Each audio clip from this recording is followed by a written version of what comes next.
M2 Capital presenta.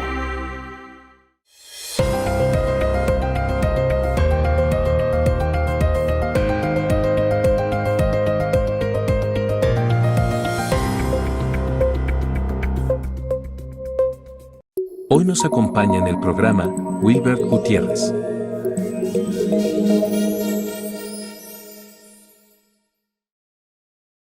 Bienvenidos a este nuevo episodio de su programa en Telefórmula de Inversiones y Negocios con Juan Carlos Zamora. Y el día de hoy tenemos un gran invitado, a Wilber Gutiérrez, el cual es director de Riviera Maya Investment y se desempeña desde hace 20 años hace 20 años en el sector financiero y actualmente tiene más de 16 años en el sector inmobiliario.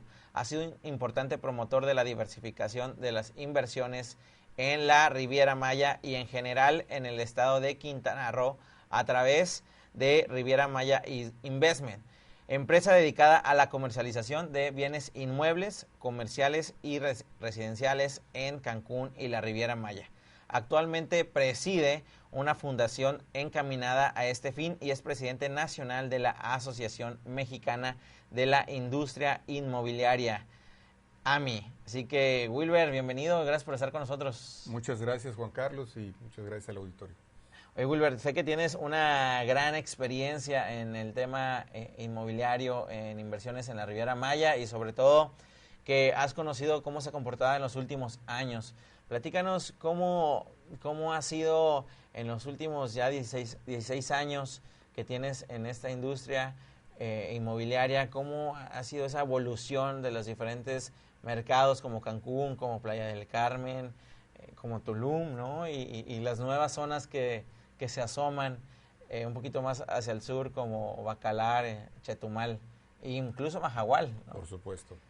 Pues mira, yo te podría dar mi visión como economista que soy, de que al final el comportamiento inmobiliario no ha sido diferente al comportamiento de la economía. Me refiero al tema de los ciclos económicos. Cuando yo recién llegué a Quintana Roo hace 20 años, en el 2003, pues estaba en el proceso justo de ese crecimiento, de ese boom inmobiliario en general en toda la zona, sobre todo en la Riviera Maya, pero Cancún no era la excepción. Y ese crecimiento y ese boom duró hasta más o menos 2007, 2008. ¿Por qué esos años? Porque en el año 2007 es cuando en agosto de ese año estalla el problema de las hipotecas subprime en Estados Unidos. Ese es el detonante que genera que pasemos de esa cúspide o de esa cresta de crecimiento económico a un valle, a un descenso, y a partir de ese punto, ya en el 2008, se empieza a recrudecer. Se ve acentuado, o sea, en el 2007 es cuando surge el problema en Estados Unidos. Se refleja en México, específicamente en la Riviera Maya, en el 2008. Y se acentúa en el 2009, cuando viene el problema de la influenza, que en aquel entonces creíamos muchos que era lo peor que nos había pasado, porque al final teníamos la experiencia de los huracanes. Sin embargo, con los huracanes realmente la economía se reactivó, y con los huracanes te puedo decir que hubo una renovación del destino, en este caso de Cancún, que fue el más afectado con Vilma en el 2005, y lo digo por la cantidad tan grande de recursos a los que se enfocaron a la región, tanto por los diferentes niveles de gobierno, principalmente el gobierno federal, como también por las aseguradoras que pudieron cubrir los daños y renovar la imagen de Cancún. Sin embargo, en el 2009 no existían por parte de los hoteles ni un solo seguro contra el desempleo, contra una baja ocupación o contra lo que estaba sucediendo, que era la falta de flujo de turistas. Entonces no había manera de que los hoteles o la industria hotelera tuviera algún tipo de compensación por la falta de la afluencia de las personas, de los turistas. Entonces eso generó mucho mayor impacto que el tema del huracán, contrario a lo que uno pudiera imaginar. ¿Por qué hablo del turismo si estamos hablando de temas inmobiliarios? Porque existe una correlación directa entre la afluencia turística o los niveles de ocupación con relación a las ventas que se dan en la industria inmobiliaria. Es decir, cada vez que hemos tenido buenas temporadas turísticas, eso va aparejado también con una muy buena temporada en ventas. Entonces, Todos estos eventos que te estoy narrando, describiendo, generaron que durante los siguientes 5 años, del 2007 al 2012, tuviéramos una baja importante. Es decir, a pesar de que el tema de la influenza fue en el año 2009, todavía las consecuencias de esta, entre la influenza y el tema de las hipotecas subprime, se prolonga por varios años más, porque además habría que decir que en ese momento teníamos un sobreinventario en la región, teníamos un exceso de oferta y por lo tanto todo esto tardó en desplazarse, es decir, todo lo que se estuvo vendiendo en ese periodo básicamente es lo que ya estaba construido, o sea, no hubieron obras nuevas. Y esto generó pues que durante esos años se hiciera una especie de ajuste, ¿no? La famosa mano invisible de la que habla Adam Smith fue la que se encargó de ajustar el mercado y que regresaran a sus niveles de precios, a sus niveles de oferta y a sus niveles de demanda adecuados. Hacia el año 2012 es cuando yo te podría decir que viene nuevamente un crecimiento o un repunte. O sea, llegamos a un bache, a la parte más baja del tema inmobiliario en los años 2010, 2011, pero es a partir del 2012 cuando empieza ese repunte, cuando por fin los primeros desarrolladores, valientes desarrolladores, agregaría yo, toman la decisión de nuevamente arrancar con la construcción e incluso salen con modelos distintos a los que se venían haciendo. ¿A qué me refiero? El tipo de vivienda que veíamos en la Riviera Maya, previo a esto que ya describimos, eran unidades de 2 y 3 recámaras, pero justamente en el 2012, con ya la entrada, digamos, de lleno de Airbnb en el tema inmobiliario, lo que se empiezan a construir son estudios y departamentos de una recámara, que sí existían antes, pero no en las cantidades o en las proporciones que se vinieron a construir posteriormente. Entonces, a partir del 2012 viene un repunte muy, muy fuerte en la construcción, que ese se prolongará hacia los años 2017, 2019 todavía. Yo le pondría como límite 2019. O sea, entre el 2012 y 2019 viene un crecimiento muy fuerte, muy acelerado en Playa del Carmen, en Tulum, que empieza a mover y a despegarse también de manera muy importante, pero enfocados, insisto, a cierto modelo de negocios, que en este caso eran construir condominios que iban a servir para temas vacacionales. Sin embargo, el modelo también se empieza a desgastar y se empieza a agotar, porque ese exceso nuevamente de oferta, el hecho de haberse concentrado tantas personas en un mismo modelo, en un mismo esquema, eso generó que también hubiera una sobreoferta en esa materia y que los precios o los precios de renta que se estimaban para estas unidades se fueran disminuyendo y por lo tanto los ROIs o los rendimientos sobre la inversión que se habían ofrecido a muchos inversionistas no necesariamente se estaban cumpliendo o cada vez era mucho más complicado cumplir con esas promesas por todo este tema que estábamos mencionando. Entonces, eso aunado al tema de la pandemia que estalla hacia finales del 2019, genera nuevamente una especie de curva de desaceleración. Curiosamente, durante la pandemia las ventas no disminuyeron. Es más, hay quienes incluso dicen que aumentaron por el tema o el fenómeno de los nómadas digitales y por el fenómeno de que mucha gente vio en estos destinos los lugares ideales para refugiarse en una etapa donde el mundo literalmente se había detenido. Entonces, como puedes observar o como pueden observar nuestro auditorio, han habido ciclos. ¿Hoy en qué etapa estamos? Pues estamos en una etapa en donde ya el mundo nuevamente se volvió a activar, donde la oferta turística mundial, pues ya también no hay destino ahorita que no está abierto, y también estamos en un periodo de ajuste. Playa del Carmen, por un lado, se está reactivando, ha vuelto a ser interesante. Tulum no quiere decir que no lo sea, pero finalmente Tulum está pasando por una situación similar a la que se tuvo en Playa hace algunos años de exceso de oferta, y lo que vamos a ver en los próximos meses, quizá en un año también o 2 más, puede ser un proceso de ajuste tanto en la velocidad de desplazamiento como en términos de los precios. No quiere decir que dejen de ser lugares interesantes de inversión. Aquí lo que tenemos que entender es que estos fenómenos se derivan de que todo mundo, cuando dijeron vamos a hacer departamentos de una recámara, pareciera que se les olvidaron las familias y se les olvidaron las amenidades y se les olvidaron muchas cosas y se concentraron todos en eso y todo el mundo quería hacer eso. Entonces, aquí tenemos que, esto va a generar mayor creatividad por parte de los desarrolladores, también mayor diversificación de los medios y los canales de comunicación para poder generar, atraer a los inversionistas o los leads que los desarrolladores o las agencias inmobiliarias requerimos, y nos obliga a ser más creativos, pero también a entender que el mercado demanda cosas diferentes. Tenemos que trabajar más en temas de infraestructura, más en temas de amenidades para los desarrollos que estamos promoviendo, más en términos, en sentidos de comunidades.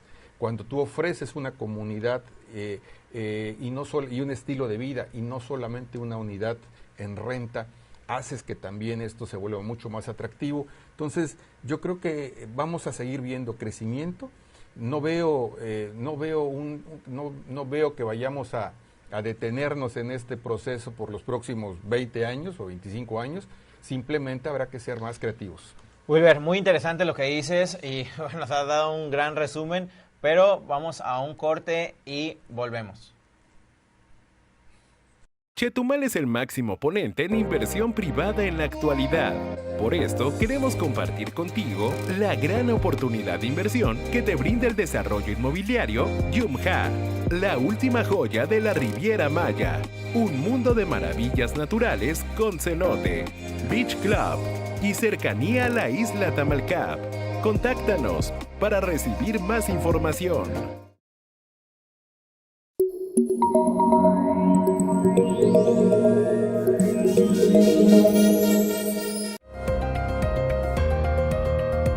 Facebook Juan Carlos Zamora. Instagram Juan Carlos Zamora.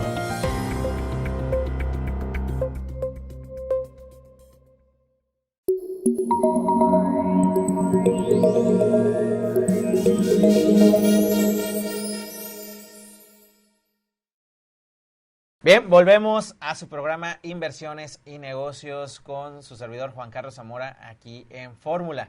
Wilber, interesante todos los datos que tiene, se ve toda la experiencia y cierto, los ciclos inmobiliarios, así como los ciclos económicos, hay una gran correlación. Y algo que mencionabas, que cuando llega un tema de sobreoferta, cuando todos ven una oportunidad, por ejemplo, en este caso el tema de los departamentos de 40, 50 metros cuadrados, una recámara, y que hoy, como Tulum, que está teniendo ese problema de sobreoferta, ¿cuáles son esas soluciones cuando llega esa sobreoferta? ¿Qué tiene que ser el desarrollador y también qué tiene que ser el inversionista para pues no caer en ese tema de, como mencionabas, que después es muy complicado llegar a ese ROI que se estaba esperando? Pues mira, lo decía yo hace un instante, nos obliga a ser más creativos, pero también nos obliga a apoyarnos más en estudios de mercado, en apoyarnos más en aquellos expertos o en aquella gente que conoce el mercado local y que nos puede orientar acerca de qué es lo que hace falta, qué es lo que ya está, digamos, saturado o en un proceso de saturación. Yo decía hace un rato que el crecimiento, con todo y lo que acabo de mencionar, no veo que se vaya a detener. Por el contrario, estoy viendo que estamos justo en el momento en el que hay que invertir, en el que hay que prepararnos para nuevamente volvernos a subir a esa ola de crecimiento importante. Simplemente pues habrá que hacerlo de la mano de las personas adecuadas y entender también que no solamente es un mismo modelo o estilo o tipo o tipología la que debemos todos pretender hacer, ¿no? Podemos pensar que necesitamos vivienda para la gente residente de Tulum y de Playa del Carmen, es decir, las construcciones que se hicieron o que se están haciendo por parte del gobierno federal recientemente ha traído una demanda de vivienda, de educación, de todos los servicios en general muy, muy fuerte. Justo ahorita vengo llegando de una reunión con el presidente municipal de Tulum. Se estaba hablando de que hay no menos de 10,000 trabajadores que han llegado ex profeso para las obras que se están haciendo en la región y por lo tanto hay que satisfacer la necesidad de toda esa gente. Muchos de los cuales probablemente cuando terminen sus trabajos se regresarán a sus lugares de origen, pero muchos otros no. Y entonces tenemos que estar preparados para atender todas esas necesidades. Hace no menos de 10 días, 15 días me estaban solicitando vivienda. Escuche bien el requerimiento. Tienes 500 departamentos, necesitamos hospedar a 1000 ingenieros y arquitectos. ¿Cómo? Le digo, a ver, en algún momento yo pensé, antes de saber que eran profesionistas, bueno, pensamos que lo hemos visto, lo hemos solucionado en algunos otros lados, habilitando bodegas como campamentos, ¿no? Me decían, no podemos hacer esto en este caso, no estamos hablando de obreros ni de albañiles, estamos hablando de ingenieros y arquitectos. Entonces necesitaban mandar a 1000 personas en un periodo, en los siguientes días, en las siguientes semanas, ya yo asumo que ya estarán por acá. ¿Dónde consigues tú 500 departamentos amueblados dentro del presupuesto que nos estaban pidiendo, que tampoco era un presupuesto tan alto, entre 10 y 13 mil pesos por unidad por mes? Pero aviéntate, consíguete 500 unidades, propietarios, contratos. Un hotel no tampoco es factible, porque además estás hablando de justo del comienzo de la temporada alta, los hoteles también están saturados. Entonces, este tipo de situaciones son las que estamos viviendo cuando hay un crecimiento tan grande. Entonces, ¿qué te quiero decir? Señores, hay mucho más oportunidades de desarrollo y de inversión, o hay oportunidades que van mucho más allá de la construcción de los estudios o de los departamentos simplemente para renta de Airbnb. Entonces, aquí el tema es tener claridad, ver el bosque completo y no solamente una fracción del mismo, o sea, tener una visión mucho más completa. Hay zonas de crecimiento y desarrollo muy importantes en la región que no necesariamente están exploradas o que no necesariamente se les ha dado la difusión adecuada, y que haciéndolo correctamente podemos, insisto, tener crecimientos sostenidos y sostenibles por muchos años con un desarrollo cuidado. Wilber, lo que tú mencionas en los últimos meses, lo he visto en diferentes congresos donde mencionan que México, por ejemplo, ocupa 800,000 viviendas al año, por lo menos, y solamente se están haciendo 200,000. Y en una entrevista que también teníamos como invitado a Jorge Torres Landa, que también miembro de AMI, pues le decíamos, oye, pero es que la oportunidad está ahí, son 800,000 necesidades de vivienda al año, pero ¿por qué solamente se hacen 200,000 y no se aprovechan esa oportunidad? Y uno de los grandes retos tiene que ver con el tema de que la tierra cada vez es más cara. Llevar los servicios también a esa tierra se vuelve también cada vez más caro. Y pues las viviendas de interés social, platicábamos, los precios ya no son tan de interés social, ¿verdad? Y mucho menos en lugares como estos, ¿no?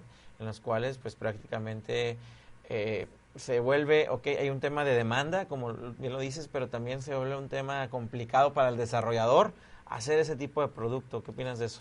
Pues mira, la respuesta, aunque pueda parecer simplista, y no lo es decir, lo que tú estás señalando es correcto, es decir, el precio de la tierra muchas veces es el factor más importante que impide que se pueda construir más vivienda de interés social con los estándares o con los criterios que el viviendista de este renglón en particular puede hacer.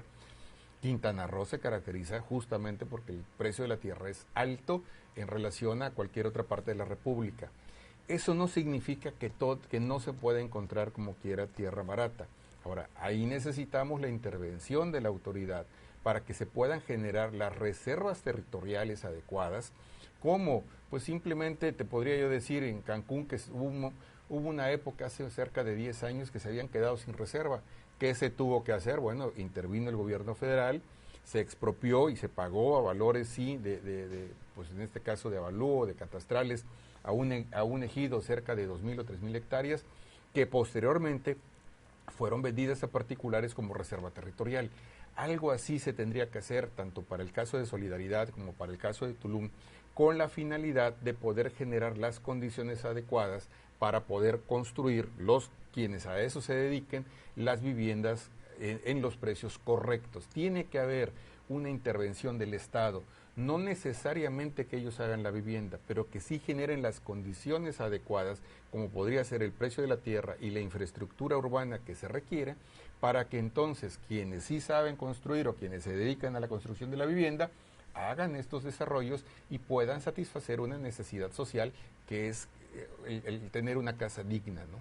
Ahora, Wilber, cambiando un poquito del sector de residencial a un residencial plus, ¿no? A un mercado en el cual pues ya es otro tipo de inversionistas, otro tipo de mercado que busca este tipo de inmuebles.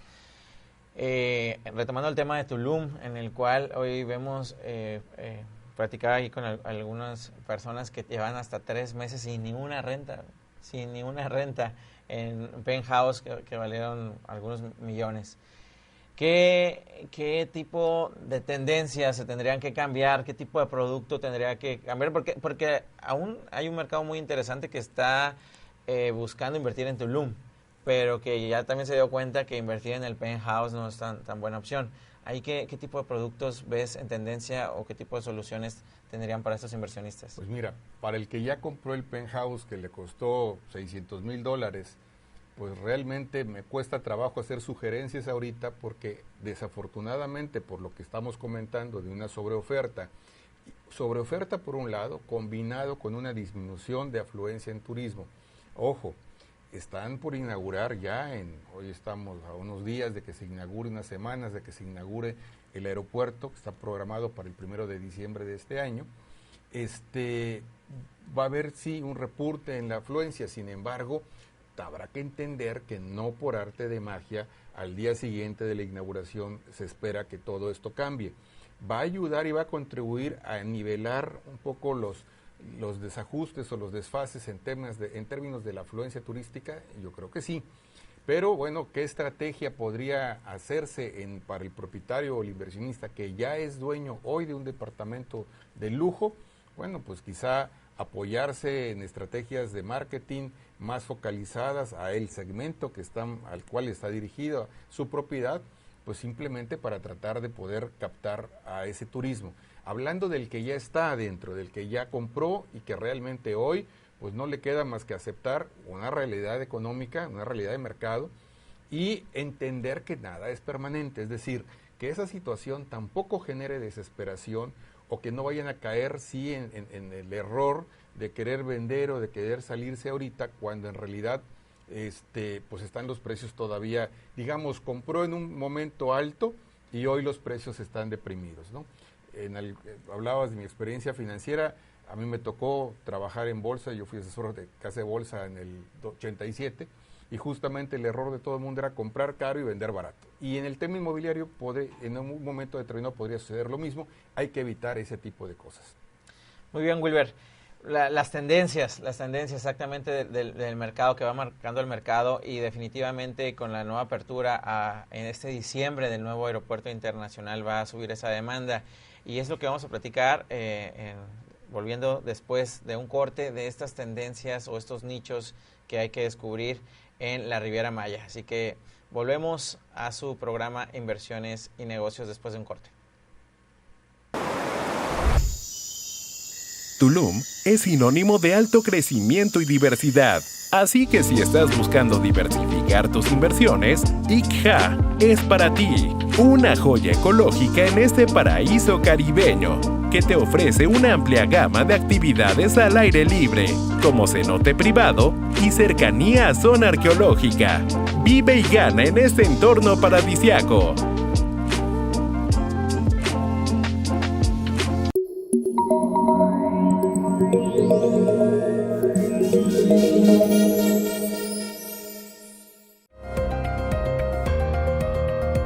Facebook Juan Carlos Zamora. Instagram Juan Carlos Zamora.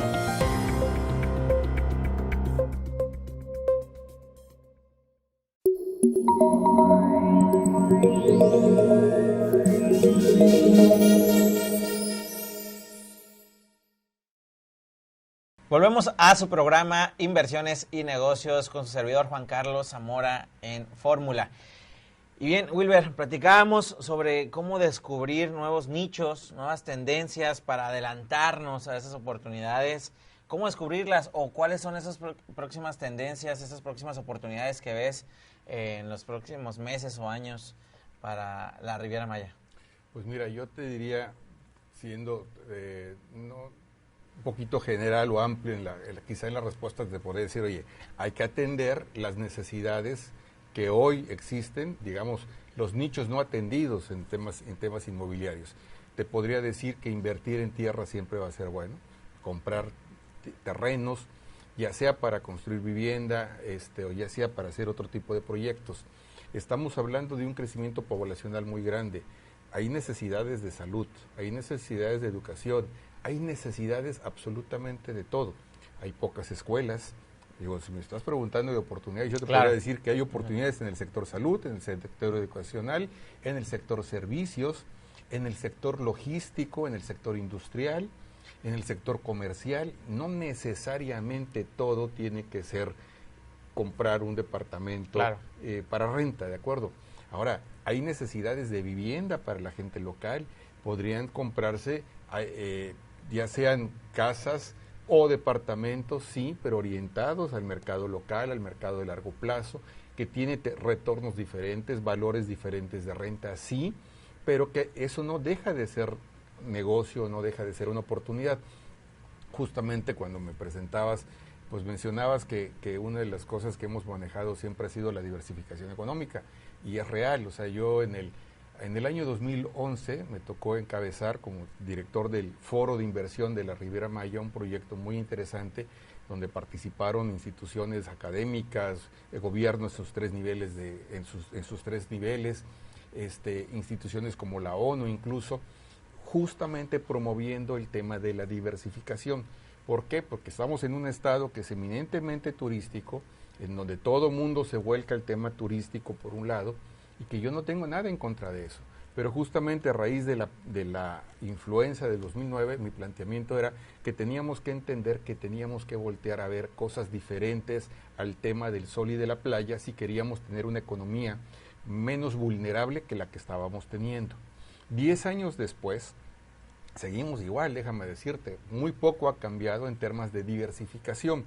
Hablando de la parte inmobiliaria, también hay una concentración muy fuerte, así como vemos con la concentración en la hotelería, la concentración del turismo en la hotelería, de sol y playa. En el tema inmobiliario vemos la concentración en la construcción de vivienda residencial turística orientada a aquellos visitantes, que no está mal, pero se nos olvida entonces sectores como los que ya mencioné hace rato, el comercial, el educacional, el de salud, etcétera, etcétera, que eso está generando entonces oportunidades interesantes. A mí me ha tocado ser promotor del proyecto de la Central de Abastos y Centro Logístico aquí en Playa del Carmen, que ya se inauguró ahora a principios de octubre de este año, en su primera etapa, en una época en la que nadie hablaba absolutamente nada de ese tipo de temas. Bueno, nosotros pusimos sobre la mesa la necesidad de un proyecto de esa naturaleza, se lo propusimos, se lo planteamos a un grupo de inversionistas que les gustó la idea, compraron la idea, ¿de acuerdo? Y los fuimos acompañando a lo largo de todo el proceso en la compra de la tierra, en las gestiones de sus permisos, ahora en la comercialización. Entonces, hoy encontramos, ahora que se ve como ya una realidad de ese proyecto, dicen, oye, ¿cómo es que no se nos había ocurrido antes, no? Bueno, esa es justamente la capacidad que tenemos algunas personas y a la que tenemos que tener todos en general, de ver aquellas cosas que hacen falta para poder nosotros incursionar en ellas. Ahora, ¿cómo preparar también el tema del uso de la tierra, ¿no? Cuando existen pues áreas de oportunidad en el tema de los PDU, de los temas en el cual organizar exactamente ese tipo de oportunidades que mencionas, pero hay poca tierra que realmente tenga esos tipos de uso de suelo? Pues mira, aquí volvemos al tema de la organización y de la capacidad de organización o de la capacidad empresarial de cada quien. Si nosotros esperamos o dejamos que él sea la autoridad o el gobierno quien resuelva todo el tiempo las cosas, pues sí, estaremos sujetos a sus tiempos, a sus prioridades, a una serie de factores, ¿no? Nos tocó participar hace unos cuantos días, este fin de semana, con un grupo de empresarios justamente que están en conjunto, representan una cantidad bastante importante de tierra en un ejido que se llama Francisco Humay, y que de hecho en el caso de ellos específicamente se trata de un poblado, de fracciones de tierra que ya son propiedad privada en este caso. Sin embargo, carecen justamente del PDU. Ellos están comercializando, están haciendo proyectos muy bonitos, interesantes de venta de lotes y de terrenos. Me invitaron a participar y justamente mi primera observación fue, señores, antes de nosotros hacer o de ustedes hacer cualquier esfuerzo comercial, necesitamos darle certidumbre jurídica a los posibles compradores. ¿Y cuál fue el resultado? No hubo uno que no estuviera de acuerdo, todos estuvieron de acuerdo. Y hoy, bueno, pues nos han encargado de alguna manera apoyarlos justamente en la consecución de un programa de desarrollo urbano específicamente para toda esta región, que va a beneficiar a todos aquellos que compren en el futuro en esta zona, porque van a contar con densidades, con usos de suelo, con alturas, con todo un ordenamiento. Esto no lo va a hacer el gobierno municipal, lo va a hacer un grupo de empresarios. ¿Qué te quiero decir con esto? Que al final del día, sí tienes razón, hay municipios, el propio Tulum hoy carece de un PDU. Están trabajando en el PDU y entiendo que van muy avanzados y que ya en los próximos meses se tendrá uno. Pero no todo podemos dejarlo en manos siempre de la autoridad. A veces es cosa también de tomarle nosotros la iniciativa de poder proponer las soluciones y la verdad es que hay de todo. Afortunadamente hay de todo en el sentido de que no siempre cuando uno propone las cosas se nos escucha, pero en este caso por lo menos la experiencia que hemos tenido con las autoridades que hoy tenemos, tanto en los municipios de Solidaridad como Tulum, pues realmente los vemos muy receptivos y los vemos abiertos a colaborar y hacer las cosas en conjunto. Ellos están conscientes de sus limitaciones, pero también están conscientes que tienen muchas cosas que pueden hacer y que pueden coadyuvar a que generen las condiciones adecuadas para un desarrollo ordenado. Entonces, tenemos que aprovechar en el mejor de los sentidos esa disposición de las autoridades a hacer las cosas bien para que en conjunto con los empresarios que también deseen hacer las cosas bien, entonces podamos ir en un mismo sentido. Hay que aclarar que no necesariamente todos los empresarios están pensando en hacer las cosas como debiera ser, pero cuando nos encontramos con gente positiva o propositiva, pues hay que aprovecharlo y hay que darles todas las herramientas necesarias para que las cosas ocurran, que es lo que estamos haciendo. ¿Cuáles son los próximos Tulum de Quintana Roo? Los próximos Tulum, pues mira... Hablando de oportunidades de inversión, ¿verdad? Adelantándonos es lo que a veces digo, imagínate que hubieras invertido hace 45 años en Cancún, hace 25 años en Playa, hace 15 años en Tulum. ¿Cuáles serían esos Pues yo te hubiera puntos? dicho, hace 5 o 6 años era buen momento para invertir en Bacalar, sigue siendo buen momento para invertir en Bacalar. Hace 15 años hablaban de Mahahual, sigue siendo un buen momento para Mahahual. La verdad es que si vemos el estado de Quintana Roo, el crecimiento se ha ido moviendo de norte a sur. Empezamos con Cancún hace 50 años, se trasladó a Solidaridad, que es Playa del Carmen, hace 30 con la creación del municipio. Se movió hacia Tulum hace 10 con la creación del municipio de Tulum, ¿de acuerdo?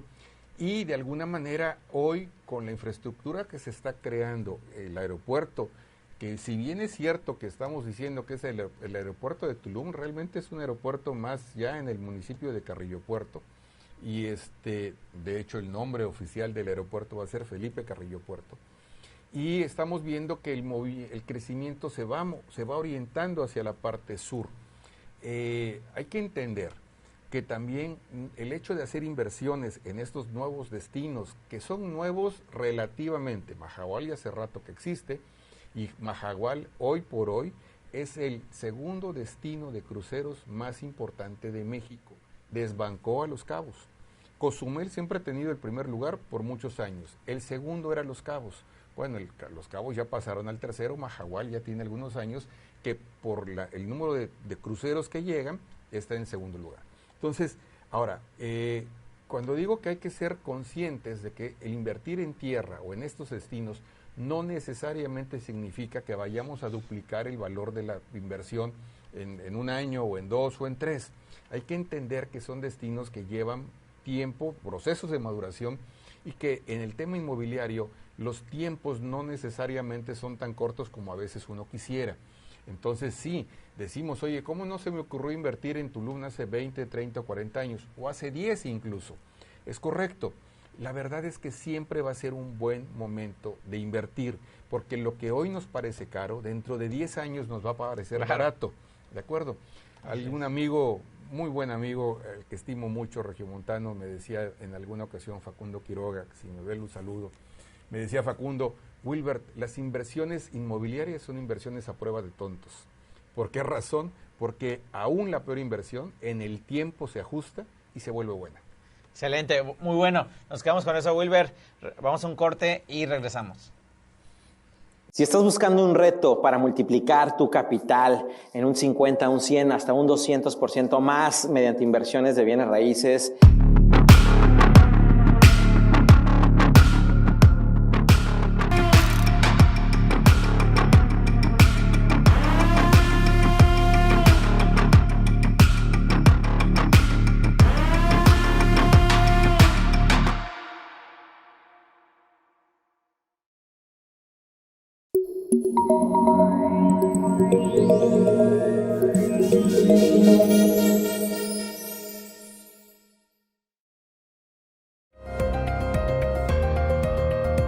Facebook Juan Carlos Zamora.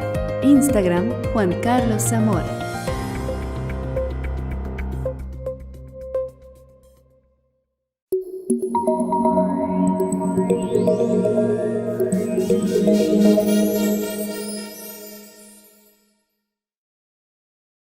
Regresamos a esta interesante plática con nuestro gran invitado aquí en Inversiones y Negocios con su servidor Juan Carlos Zamora. Platicamos sobre las nuevas tendencias, sobre los nuevos nichos, pero también importante recordar, Wilber, con toda la experiencia, hoy en día está como presidente de la Asociación Mexicana de la Industria Inmobiliaria. Platícanos un poquito de lo que hace la asociación y has estado en diferentes también cámaras, tienes todo ya una experiencia en asociaciones y cámaras. Platícanos la importancia de los inversionistas o empresarios de acercarse a esas asociaciones. Pues mira, AMI, como bien dijiste, que es la Asociación Mexicana de la Industria Inmobiliaria, nace el 31 de agosto del 2015. Tu servidor es el presidente fundador. Es una organización de carácter nacional que nace en Playa del Carmen, ¿de acuerdo? Pero justamente nace como consecuencia de la promulgación de la Ley de Prestación de Servicios Inmobiliarios en el estado de Quintana Roo en ese año. ¿Por qué lo hicimos? Bueno, pues en principio porque queríamos ofrecer una alternativa en temas de capacitación y profesionalización a los agentes inmobiliarios. Sin embargo, un diferenciador importante de nosotros respecto de otras asociaciones es que no solamente agrupamos a agentes inmobiliarios. Con nosotros tenemos desarrolladores, tenemos arquitectos, tenemos notarios. ¿Por qué? Porque creemos que es la industria la que tiene que estar agrupada o aglutinada. En el caso del Bajío tenemos como presidente de AMI Bajío justamente a nuestro buen amigo Jorge Torreslanda, que pues, es desarrollador. En el caso de Tulum tenemos a Melania Cisneros, que es dueña o la CEO de una empresa inmobiliaria importante. Tenemos en el caso de Tulum a otra persona, Marcelo Ramírez, que también tiene su cargo, él es director comercial de un grupo muy importante también, y su servidor que está ahorita en el caso de Playa del Carmen, y desde aquí pues vemos el resto del país. Estamos en un proceso constante de expansión, creciendo, porque al final del día sí nosotros nos vemos como una asociación joven, pero disruptiva en términos de la manera en la que hacemos las cosas. Alguien nos decía, oye, pero ¿cuál es la diferenciación entre ustedes y otras? No, nuestro diferenciador principal no es tanto los objetivos que perseguimos, porque como les dije, estamos en pro de la profesionalización y de la capacitación. La manera en la que lo hacemos es el diferenciador importante. El énfasis que hacemos en el tema de la ética y de las buenas prácticas, es decir, nosotros entendemos que el activo más valioso de cualquier agente inmobiliario, de cualquier persona, en términos generales de cualquier persona, justamente es su reputación y su buen nombre. Y esto no lo puedes tener si no actúas congruentemente, es decir, si no cuidas tus aspectos, tus valores, tu ética, tu profesionalismo, tu integridad. Entonces, si hay algo que cuidamos nosotros dentro de la asociación es esto. Le hemos dado de bajas a algunas personas por no cumplir con los estándares que como asociación pues, nosotros manejamos. Hay un código de ética y un código de conducta que todos los miembros cuando se incorporan firman su cumplimiento y su aceptación. En el tema de la capacitación tenemos como precepto fundamental no lucrar con la necesidad de la capacitación. Las personas que se afilian con nosotros obtienen por el hecho de haberse integrado o haberse afiliado el beneficio de un curso, de un diplomado sin costo. Esto no lo hace absolutamente ninguna otra asociación. No porque no cobremos o no le cobremos a los socios el curso quiere decir que sea un curso de segunda o un curso que no tenga la calidad o el nivel. No, por supuesto que lo tiene, pero justamente es como nosotros entendemos la vocación de servicio que debe tener una asociación. Entonces, no estamos nosotros para lucrar con la necesidad de la capacitación de la gente. Entonces, yo te diría, esa es una de nuestros principales diferenciadores. Muy bien. Y en el tema del sector inmobiliario, platícanos cómo has visto el crecimiento, sobre todo, o más bien el tema de los retos que se vienen platicando ahora un poquito con las nuevas tendencias, la inteligencia artificial, todas esas tecnologías. No sé, ¿cómo están viendo los inmobiliarios? Pues mira, yo lo que veo es que al final del día la tecnología no deja de ser una herramienta. Por supuesto es muy útil, por supuesto hay que no solamente entenderla, sino integrarla al trabajo cotidiano de todos nosotros, pero no hay que verla con desdén, tampoco hay que verla con temor. Yo creo que hay que estar muy conscientes y sobre todo muy seguros del papel tan importante que nosotros como personas le imprimimos a nuestros clientes o imprimimos en una conversación o en una negociación o en una operación. Oye, la inteligencia artificial te puede ayudar a quizá conseguir de manera un poquito más fácil alguna propiedad o te puede ayudar a llegarle al mercado objetivo al que te estás dirigiendo con una mayor facilidad, pero la intervención del humano es fundamental.